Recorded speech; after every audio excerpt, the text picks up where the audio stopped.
مساكم جميعا. اليوم حاب أتكلم عن شخص أشغل جميع مواقع التواصل الاجتماعي، ألا وهو أبو رفعة الدوسري. أبو رفعة حاصل على ماجستير مع مرتبة الشرف، وكان يحضر للدكتوراه في مصر. شاء القدر أن تختلف أمور أبو رفعة، ودائما الله سبحانه وتعالى إذا حب عبد ابتلاه، والله إن شاء الله يشافيه ورده سالم. أبو رفعة من أحد الأشخاص اللي بار في أمه وأبيه، ومن دون شك سيؤجر على ذلك. اللي يعرف أبو رفعة سابقا يعلم تماما أن رجل بما تحمله الكلمة من معنى، لكن هذه هي الدنيا. أما تواجد الأخ سالم الدوسري أبو رفعة في لندن طول هذه الفترة فراح أشرح لكم إن شاء الله بالسناب القادم. كان هناك اثنين من أشقاء أبو رفعة في لندن، الأول يعالج والثاني مرافق.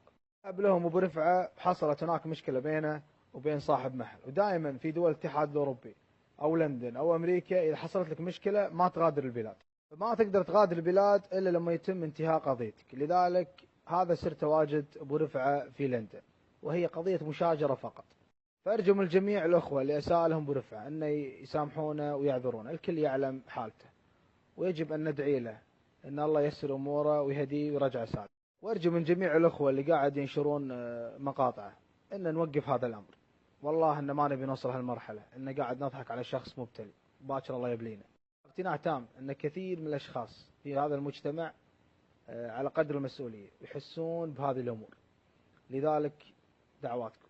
يا أخوان أعتذركم على الإطالة، لكن والله شيء يحز بالخاطر لازم نتكلم فيه، ودائما أنتم تنصحوني وننصحكم، واثنين ننور بعض، لأن الحياة مدرسة الواحد يتعلم منها سواء من أخطائه وأخطاء غيره. تصبحون على ألف خير.